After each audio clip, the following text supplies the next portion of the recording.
Good morning everyone. Current affairs की series में 30 अगस्त पे पहुंच चुके हैं और आज 10 नए एरियाज को डिस्कस करेंगे। 10 नए करंट अफेयर्स के एमसीक्यूज को डिस्कस करेंगे। This is brief introduction about me. My name is Prince Luthra, all India rank 577 from UPSC CSC 2014 batch.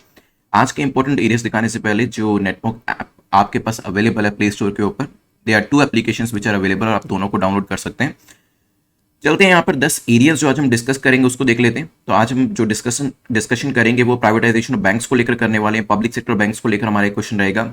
ONOF, one nation one fertiliser को लेकर एक क्वेश्चन रहने वाला है।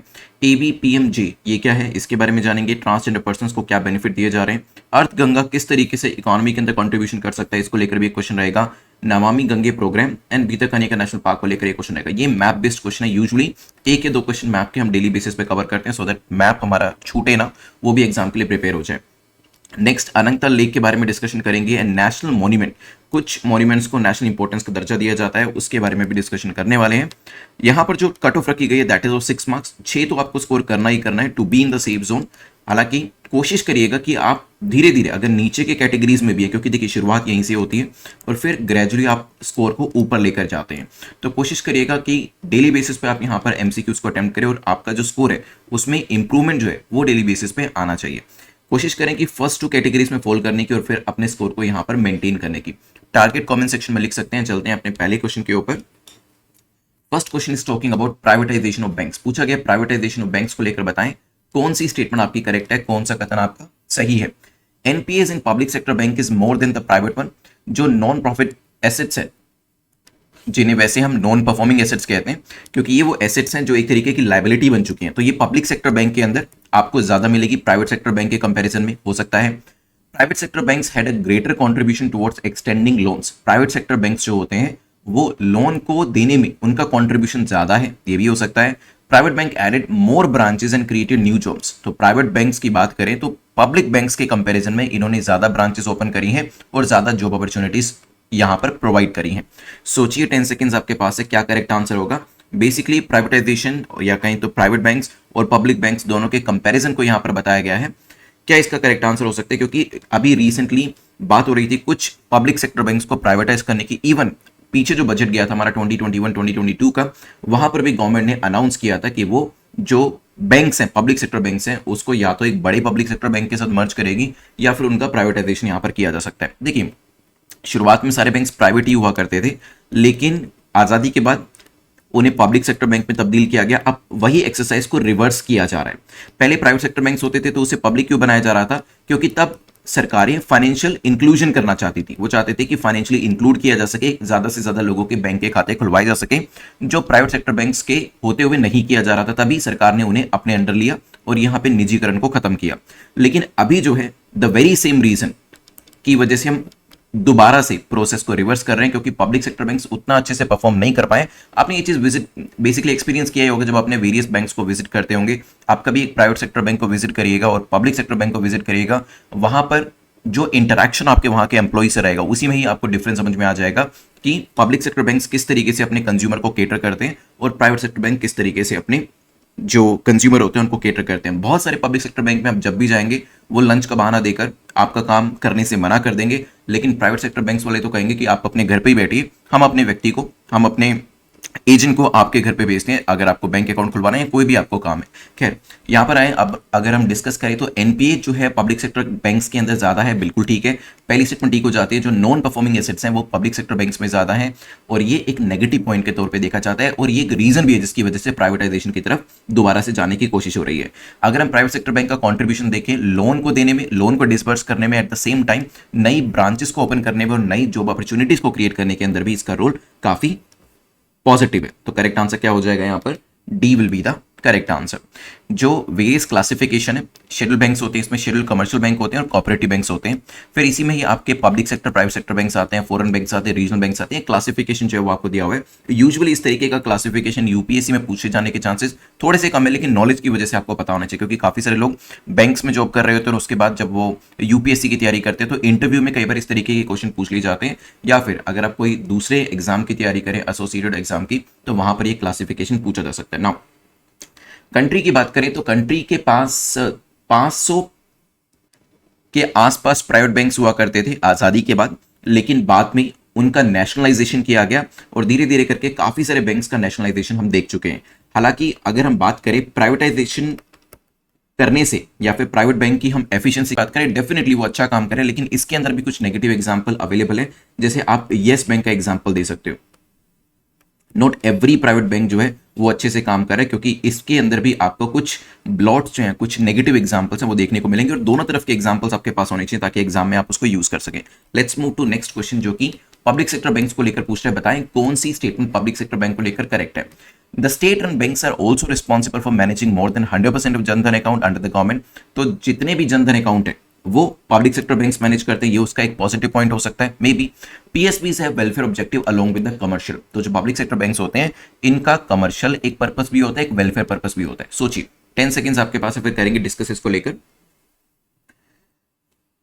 जनधन योजना लेकर आई गई थी जिसके अंदर नो बैलेंस अकाउंट्स जो थे वो सभी के खोलने थे। मैंने आपको बताया था during my LBSNAA training also, जब विलेज विजिट हुई थी तो वहां पर इस तरीके की एक एक्सरसाइज जो थी वो भी कराई गई थी। खैर यहां पर बात करेंगे तो 100% ऑफ जनधन अकाउंट्स जो है वो क्या सरकारी बैंक या पब्लिक सेक्टर बैंक्स के पास है? ऐसा नहीं है, क्योंकि यहां पर 97% मेजोरिटी उनके पास है, लेकिन सारे के सारे उनके पास नहीं है। ठीक है, साथ ही साथ क्या वेलफेयर कमर्शियल दोनों ही पर्पस होते हैं इनके? ये बिल्कुल ठीक है। करेक्ट आंसर क्या हो जाएगा? बी।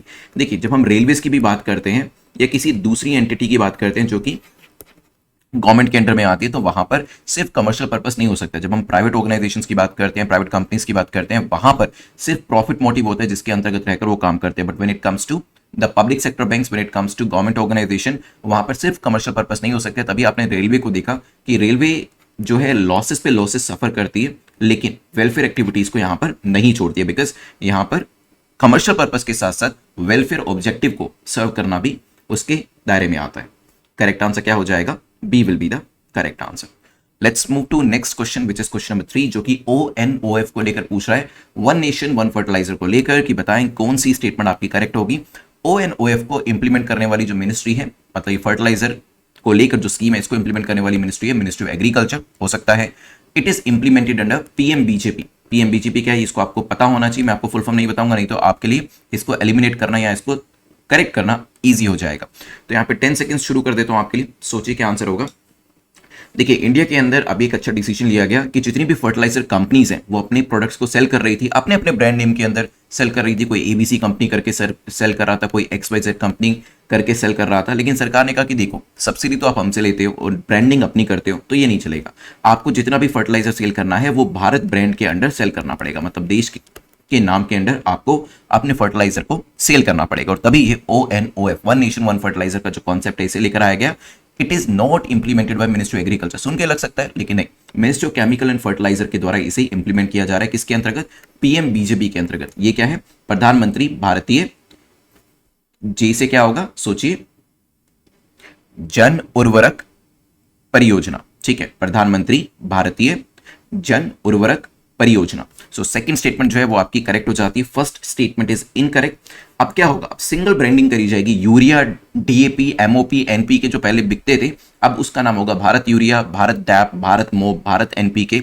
तो यहाँ पे भारत शब्द जो है वो उसके आगे लग जाएगा। तो करेक्ट आंसर वंस अगेन क्या हो जाएगा? B will be the correct answer. तो वन नेशन वन फर्टिलाइजर, आप जानते हैं कि प्रेजेंट गवर्नमेंट जो है वो इसी तरीके की काफी सारी स्कीम्स लेकर आ रही है, वन नेशन वन पेंशन, और उसके बाद काफी सारी दूसरी चीजें भी हमें देखने को मिली। ठीक है, तो सिंगल ब्रांड नेम भारत आपके पास होगा, उसके अंडर ही फर्टिलाइजर को सेल किया जाएगा और Bharat urea, Bharat DAP, Bharat MOP and NPK आपको देखने को मिलेगा। Now let's move to next question. Question number 4 जो है बात कर रहा है ABPMJ ट्रांसजेंडर पर्सन को दिया जा रहा है, लेकिन इसकी फंडिंग कहां से करी जाएगी? देखिए जो इंश्योरेंस कवर है उसे ट्रांसजेंडर पर्सन को देने की बात करी गई है मिनिस्ट्री के द्वारा। आपको बताना है कि कौन सी मिनिस्ट्री इसको फंड करेगी।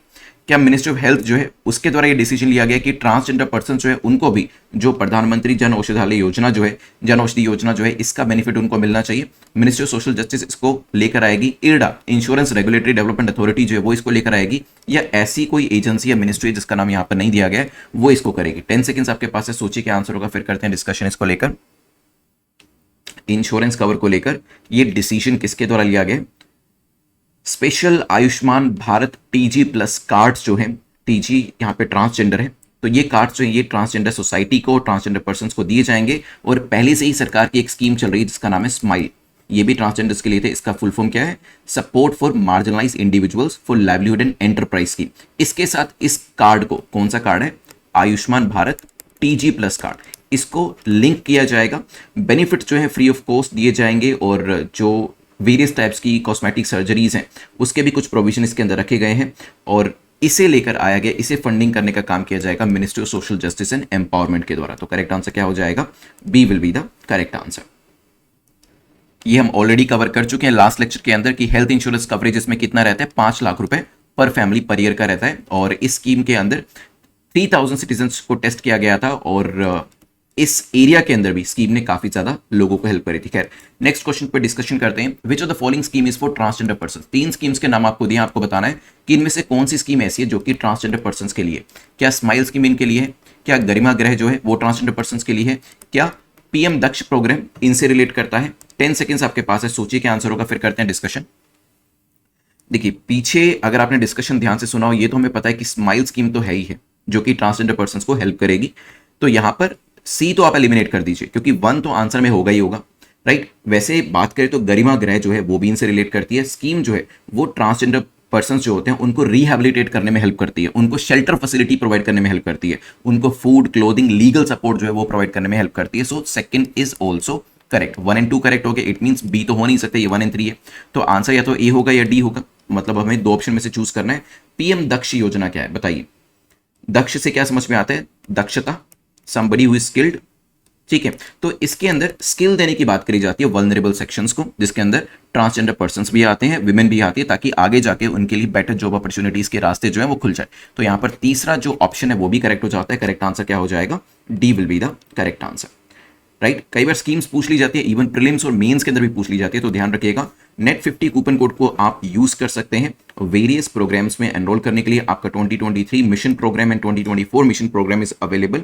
वैसे कोशिश करिएगा जब आप खुद भी तैयारी करते हैं, जैसे मैंने आपको पहले बताया था कि डे वाइज आपके पास शेड्यूल जरूर होना चाहिए कि किस दिन आपको क्या क्या चीजें कवर करनी है, उसी तरीके से वीकली बेसिस पे क्या क्या चीजें कवर करनी है और मंथली बेसिस पे क्या क्या चीजें कवर करनी है, ये शेड्यूल आपके पास होना जरूरी है।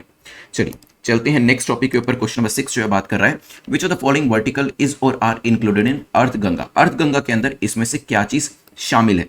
क्या इसमें ZBNF शामिल है? इसकी फुल फॉर्म क्या होगी? सोचिएगा, पढ़ाया हुआ है आपको। गोवर्धन स्कीम इसमें शामिल है, टूरिज्म, लाइवलीहुड जनरेशन, सोचिए क्या हो सकता है।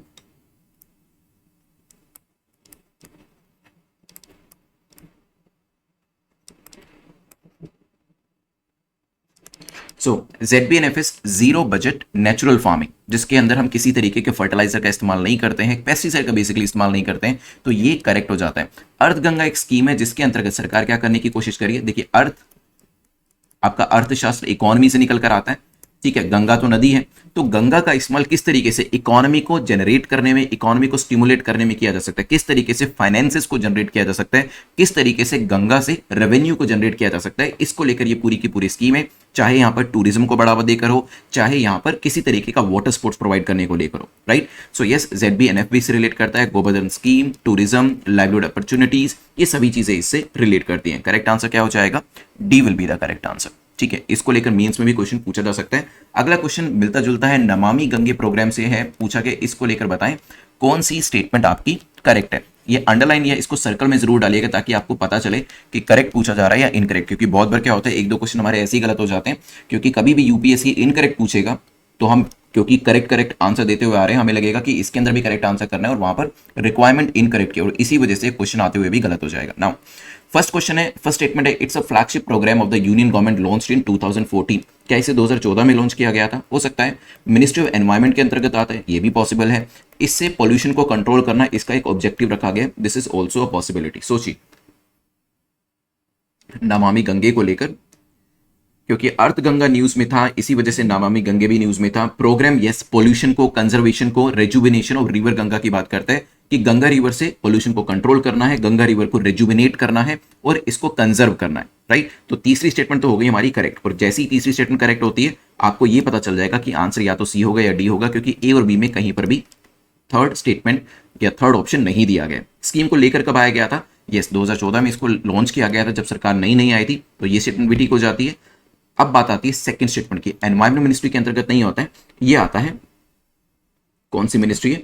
मिनिस्ट्री ऑफ जल शक्ति।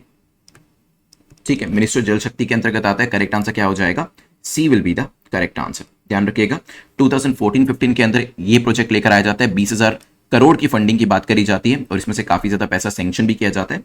Let's move to next topic. वैसे मैं अगर आपको बताऊं, जब हम नमामि गंगे प्रोग्राम की बात करते हैं ना, इसके अंदर काफी सारे पिलर्स भी हैं। इवन तो वो एरिया आपके मेंस के लिए काफी इंपॉर्टेंट है, जैसे कि इसके अंदर बायोडाइवर्सिटी भी एक पिलर है, एफोरेस्टेशन भी एक पिलर है, पब्लिक अवेयरनेस, गंगा ग्राम, सुएज ट्रीटमेंट, इंडस्ट्रियल एफ्लुएंट को मॉनिटर करना, ये सभी इसके पिलर्स के अंदर आते हैं। ये सभी जो हम क्वेश्चंस करते हैं, इसको आप दोबारा प्रैक्टिस करना चाहें तो netmonk.com पर जाकर प्रैक्टिस कर सकते हैं। वहां पर आपको सारी की सारी एक्सप्लेनेशन जो मैं आपको बताता हूं उससे भी एक्स्ट्रा कुछ ना कुछ मिल जाएगा डेली बेसिस पे। क्योंकि वीडियो अगर आपको लगता है कि दोबारा नहीं देख पा रहे हैं तो कम से कम वेबसाइट पे आपका जो पूरे के पूरे 10 MCQs है वो जल्दी हो जाएंगे। वहां पर भी आप जाकर प्रैक्टिस कर सकते हैं हिंदी एंड इंग्लिश लैंग्वेज के अंदर। नेक्स्ट, भितरकनिका नेशनल पार्क के बारे में पूछा गया। It is located at, now simply map based question है जो वैसे आपको अपने एटलस में से करना चाहिए। कहां पर लोकेट करता है ये नेशनल पार्क? मध्य प्रदेश में, उड़ीसा, बिहार या झारखंड। 10 सेकंड्स आपके पास है, सोचिए। BNP कहा जाता है इसे शॉर्ट में। ये एक one of the largest national park माना जाता है and it is located in Kendrapara district. Kendrapara कहां पर है? Kendrapara it is in Orissa. B यहां पर करेक्ट आंसर हो जाएगा। भितरकनिका जो है इंडिया का सेकंड लार्जेस्ट मैनग्रोव इकोसिस्टम भी कहा जाता है, क्योंकि देखिए सबसे ज्यादा अगर आप मैनग्रोव्स देखेंगे कहां मिलेंगे आपको? सुंदरबंस के अंदर, यहां पर सबसे ज्यादा मिलेंगे। लेकिन दूसरे नंबर पे सबसे ज्यादा भितरकनिका नेशनल पार्क के अंदर कहा जाता है कि यहां पर मैनग्रोव्स आपको मिलेंगे। और मैनग्रोव्स की इंपॉर्टेंस आपको पता ही है, 2 दिन पहले इसको लेकर एक क्वेश्चन डिस्कस किया था। करेक्ट आंसर क्या हो जाएगा? B will be the correct answer. Location एक बार देख लीजिए। Now let's move to next question. Question number 9 जो है वो अनंगताल लेक को लेकर क्वेश्चन पूछा गया कि बताएं इसको लेकर कौन सी स्टेटमेंट आपकी करेक्ट है, कौन सा कथन आपका सही है। It is attributed to Anangpal II of Tomar dynasty. ऐसा कहा जाता है तोमर डायनेस्टी के जो अनंगपाल थे द्वितीय, उनके द्वारा इसे बनाया गया था। इट इज लोकेटेड इन दिल्ली, ये दिल्ली के अंदर लोकेट करती है। 10 सेकंड्स आपके पास है, सोचिए फिर करते हैं डिस्कशन इसको। क्योंकि रिसेंटली मिनिस्ट्री ऑफ कल्चर जो है उन्होंने कहा है कि अनंगताल लेक जो है it is a monument of national importance under AMASR act, AMASR। Amritsar जैसा लगता है, किसी भी तरीके से प्रोनाउंस कर सकते हैं। So this is ancient monument and archaeological sites and remains act 1958। इसके अंतर्गत इसे क्या दर्जा दिया गया? National importance, monument of national importance का दर्जा दिया गया। और यहां पर अगर हम बात करें, दोनों ही स्टेटमेंट आपकी करेक्ट हो जाती है। It is located in south Delhi और अनंगपाल II को ही एट्रीब्यूट किया जाता है इस साइट के लिए। तो करेक्ट आंसर क्या हो जाएगा यहाँ पर? C will be the correct answer. और क्योंकि नेशनल इंपॉर्टेंस का दर्जा दिया गया, लास्ट क्वेश्चन हमारा इसी के ऊपर है। लेकिन उससे पहले declare through a gazette notification ministry of culture के द्वारा जिसे निकाला गया और यहाँ पर जो नेशनल इंपॉर्टेंस का दर्जा है वो दिया गया। पूछा गया नेशनल इंपॉर्टेंस का जब दर्जा दिया जाता है किसी भी मॉन्यूमेंट को, तो उसके पीछे क्राइटेरिया क्या होता है? तो अगर किसी भी मॉन्यूमेंट को हम नेशनल इंपॉर्टेंस का दर्जा दे रहे हैं तो क्या क्या क्राइटेरिया को हम कंसीडर करते हैं, आपको बताना है कि 3 क्राइटेरिया जो ऊपर दिए गए हैं इसमें से कौन सा करेक्ट है।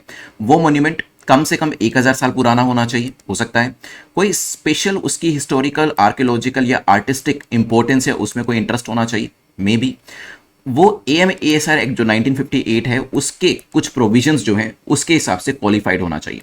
10 सेकंड्स, चाहे तो थोड़ा सा टाइम ज्यादा भी ले सकते हैं, थोड़ी बड़ी बड़ी स्टेटमेंट्स हैं। Take your time, think about it, क्या आंसर हो सकता है। देखिए एक क्राइटेरिया तो मैं आपको बता देता हूं कि कोई भी ऐसा मॉन्यूमेंट जिसको आप नेशनल इंपॉर्टेंस का दर्जा देना चाहते हो, जो इंटरेस्टेड पार्टीज हैं, इंटरेस्टेड पब्लिक है, उनको किसी भी तरीके की ऑब्जेक्शन नहीं होनी चाहिए उसको नेशनल इंपॉर्टेंस का दर्जा देने में। ठीक है, तो एक क्राइटेरिया जो यहां पर नहीं दिया गया है वो कौन सा है कि इंटरेस्टेड पब्लिक को किसी भी तरीके की ऑब्जेक्शन नहीं होनी चाहिए। क्या AMASR के क्राइटेरिया को वो सपोर्ट करता हुआ होना चाहिए? बिल्कुल होना चाहिए। क्या उसकी हिस्टोरिकल, आर्कियोलॉजिकल, आर्टिस्टिक इंपॉर्टेंस होनी चाहिए? बिल्कुल होनी चाहिए, क्योंकि ये नहीं होगी तो फिर अदरवाइज उसकी इंपॉर्टेंस ही क्या रही, फिर सिग्निफिकेंस ही क्या रही। क्या वो मिनिमम 1000 ईयर्स ओल्ड होना चाहिए? थोड़ा सा ज्यादा हो गया, 100 साल पुराना भी चलेगा। इतना पुरानी जाने की जरूरत नहीं है कि 1000 साल पुराना ही हो, 100 साल पुराना भी हो। क्योंकि देखिए अगर हम 1000 साल की बात करें तो कम से कम अगर 2022 से पहले जाते हैं, इवन 2000 को भी ले लीजिए तो 1200 ईस्वी में हम पहुंच गए। ठीक है, तो कम से कम 1200 या इससे पहले का बना हो। व्हाट अबाउट द मॉन्यूमेंट्स जो कि 1300 कॉमन एरा में बने, 1400 AD में बने, 1500 AD में बने, वो भी तो इंपॉर्टेंट हो सकते हैं। तो यहां पर जो ईयर लिखा गया है या फिर जो क्राइटेरिया दिया गया वो 1000 साल नहीं है, दैट इज 100 ईयर्स। ठीक है, नॉट लेस देन 100 ईयर्स। तो करेक्ट आंसर क्या हो जाएगा? C will be the correct answer. वैसे आर्कियोलॉजिकल सर्वे ऑफ इंडिया कहाँ पर है? 1861 में ब्रिटिश गवर्नमेंट के द्वारा बनाया गया था, मिनिस्ट्री ऑफ कल्चर के अंतर्गत आता है। इसका मेन काम यही है कि आपको फिजिकल टेंजिबल हेरिटेज को प्रिजर्व करना है। एनएमए भी हमारे पास एक है, ठीक है, इसे मिनिस्ट्री ऑफ कल्चर के अंदर ही बनाया गया था एज पर एएमएसआर एक्ट। तो कुछ एक्स्ट्रा इन्फॉर्मेशन मैंने यहाँ पर आपको दी है सो दैट आप इसको भी पढ़कर जाएं एग्जाम के अंदर। अब क्या करेंगे, जल्दी से हम यहाँ पर रिवीजन करेंगे। रिवीजन से फायदा क्या होगा, 30% मोर मटेरियल आप रिटेन कर पाएंगे। जैसे जो प्रॉब्लम होती है एग्जाम के अंदर कि लगता है कि यार ये चीज हमने पढ़ी तो है लेकिन याद नहीं आ रही है, वो इसी वजह से होती है because we don't do the enough revision, क्योंकि हमने पूरी तरीके से रिवीजन नहीं करी होती है। तो यहाँ पे रिवीजन आपकी अच्छे से हो जाएगी एंड फिर मैं आपको जो एक prelims question of the day है वो भी देने वाला हूं। रिवीजन करनी कैसे, जैसे ही स्क्रीन पे आपके सामने क्वेश्चन आ रहा है इसको लेकर जो जो चीजें पढ़ी है कमेंट सेक्शन में लिखिएगा। तो बताएं जल्दी से कि एनपीए किसका ज्यादा है, प्राइवेट बैंक का या पब्लिक सेक्टर बैंक का? So it is public sector bank, ठीक है। पब्लिक सेक्टर बैंक जो है प्राइवेट सेक्टर बैंक के कंपेरिजन में ज्यादा अच्छा परफॉर्म नहीं कर रहे हैं, चाहे वो लोन डिस्बर्समेंट की बात करें या फिर हम नई जॉब्स को ऐड करने की बात करें या फिर नई ब्रांचेस को ओपन करने की बात करें, ठीक है। एनपीएस भी देखेंगे तो पब्लिक सेक्टर बैंक्स के अंदर ज्यादा है, हालांकि नॉट एवरीथिंग इज हंकी डोरी देयर, बिकॉज अगर आप यहां पर प्राइवेट सेक्टर बैंक में भी देखोगे तो येस बैंक जैसे एग्जांपल आपके सामने अवेलेबल है। फिर हमने पब्लिक सेक्टर बैंक के बारे में डिस्कशन किया, तो यहाँ पे जनधन योजना के अंतर्गत जो अकाउंट्स को ले गए थे, जनधन अकाउंट्स, उसमें 97% अकाउंट्स जो है वो आपको पब्लिक सेक्टर बैंक्स में देखने को मिलेंगे। एट द सेम टाइम हम ये भी जानते हैं कि जब हम पब्लिक सेक्टर बैंक्स की बात करें या फिर पब्लिक सेक्टर अथॉरिटीज की बात करते हैं तो वहां पर वेलफेयर भी एक ऑब्जेक्टिव होता है, तभी कई बार एफिशिएंसी कम हो जाती है। नेक्स्ट यहाँ से आगे बढ़ते हुए वन नेशन वन फर्टिलाइजर के बारे में देखते हैं। मंत्रालय का नाम बताइएगा किसके अंतर्गत आता है? इसे इंप्लीमेंट किया जा रहा है पीएमबीजेपी के अंतर्गत, दैट इज प्रधानमंत्री भारतीय जन उर्वरक परियोजना। मिनिस्ट्री कौन सी है? Ministry of chemical and fertiliser. Next हमने यहां से आगे बढ़ के फोर्थ क्वेश्चन देखा था एबीपीएमजेवाई, ट्रांसजेंडर पर्सन को जो यहां पर इंश्योरेंस कवर देने की बात करी गई थी, कौन लेकर आ रहा है? फंड कौन करेगा? Ministry of social justice and empowerment. Smile scheme जो थी वो भी ट्रांसजेंडर पर्सन को लेकर थी, वो भी हमने डिस्कस किया था। इसके अलावा जो ट्रांसजेंडर पर्सन हैं उनके रिहैबिलिटेशन के लिए शेल्टर फैसिलिटी प्रोवाइड करने के लिए, food, clothing, legal support provide करने के लिए गरिमा गृह भी अवेलेबल है। पीएम दक्ष प्रोग्राम किस चीज को लेकर है? दक्ष या दक्षता मतलब क्या होता है? स्किल। तो यहां पर जब हम बात करते हैं पीएम दक्ष प्रोग्राम की तो इसके अंदर कुछ सेक्शंस को जिसमें विमेन भी आते हैं, ट्रांसजेंडर भी आते हैं, उनको यहां पर स्किल प्रोवाइड करने की बात करी गई ताकि बेटर जॉब अपॉर्चुनिटीज उनको मिल सके, राइट। ये नेट 50 कूपन आप यूज कर सकते हैं वेरियस सीरीज के अंदर। नेक्स्ट हमने क्वेश्चन नंबर 6 को देखा था जो कि अर्थ गंगा को लेकर है। अर्थ गंगा, अर्थ का मतलब क्या है? इकोनॉमी, गंगा रिवर का नाम है। ZBNF के बारे में देखा था, गोवर्धन स्कीम के बारे में देखा था, टूरिज्म के बारे में देखा था, लाइवलीहुड जनरेशन के बारे में देखा था। ये सभी चीजें आपको यहां पर मिल जाएंगी। क्वेश्चन नंबर 7 के अंदर हमने क्या देखा था? नेक्स्ट क्वेश्चन नंबर 7 के अंदर हमने देखा था नमामि गंगे प्रोग्राम को लेकर कब लेकर आया गया था? 2014-15 के अंदर। और मंत्रालय कौन सा है? मिनिस्ट्री ऑफ जल शक्ति। पॉल्यूशन को कंट्रोल करेगा गंगा के अंदर और गंगा को कंजर्व और प्रिजर्व करने की बात भी इसके अंदर करी गई थी।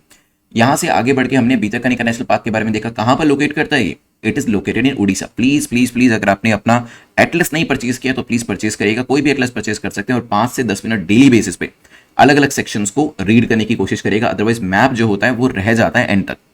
नेक्स्ट क्वेश्चन नंबर 9 की बात करते हैं, अनंगताल लेक की बात करते हैं। तो किसको एट्रीब्यूट किया गया है? अनंगपाल II, तोमर डायनेस्टी के, साउथ दिल्ली में आपको मिलेगा ये। और इसे अभी जो मॉन्यूमेंट ऑफ नेशनल इंपॉर्टेंस का दर्जा है वो यहाँ पर दिया गया है। और ये कैसे दिया जाता है? जब इंटरेस्टेड पार्टीज को किसी भी तरीके की प्रॉब्लम ना हो। मॉन्यूमेंट कितना पुराना होना चाहिए? कम से कम बताइए। स्पेशल हिस्टोरिकल आर्कियोलॉजिकल इंपॉर्टेंस होनी चाहिए और एएमएसआर एक्ट के जो प्रोविजंस है वो भी यहाँ पर क्वालिफाई हो जाने चाहिए। 100 ईयर्स कम से कम इसकी एज होनी चाहिए। ये सब चीजें हमने डिस्कस करी थी। अब चलते हैं prelims question of the day जिसे आपने आंसर करना है। और you can see the prelims question of the day here. Which site is declared as monument of national importance? अभी किसको यहाँ पर ये दर्जा जो है वो दिया गया है? नाम बताइएगा साइट का कमेंट सेक्शन के अंदर। आई होप आपको नोटिफिकेशंस मिल रहे होंगे। जल्दी से कमेंट सेक्शन के अंदर अपने मार्क्स लिख दीजिए। अगर आपका स्कोर स्टूडेंट कैटेगरी में भी है, देखिए यहाँ पर आपको जो आपका कॉन्फिडेंस है वो चाहे अभी नीचे चला गया हो, लेकिन जो डिटर्मिनेशन है उसको लूज नहीं करना है। यहां पर कोशिश करें कि ठीक है आज मेरा स्कोर 2 है तो मैं कल कोशिश करूंगा कि 3 हो, फिर 4 हो, फिर 5 हो, फिर 6 हो और सीधा फिर आप धीरे धीरे करते हुए यहां पर अपर कैटेगरीज में आना शुरू कर दिए। देन मेंटेन करिएगा ऊपर की कैटेगरी में मार्क्स को, ठीक। ये जो प्रोसेस होता है ग्रेजुअली होता है। बिलीव मी, ऐसा नहीं होगा कि अगर आपकी प्रिपरेशन नहीं है सो डे 1 आप आए और यहाँ पर ऊपर की कैटेगरीज में आए। दूसरों के मार्क्स को देखकर आपको लग सकता होगा कि ये तो डेली बेसिस पे टॉपर कैटेगरी में आते हैं, बट बिलीव मी उन्होंने काफी ज्यादा प्रैक्टिस, काफी ज्यादा मेहनत उस चीज के लिए कर रखी है। अगर आपको नोटिफिकेशन मिल रहा है वीडियो का बहुत अच्छी बात है, अदरवाइज आप बेल आइकन को प्रेस कर सकते हैं और उसके बाद ऑल बटन को भी प्रेस कर सकते हैं। Thanks for watching this video. Have a nice day, take care, good bye.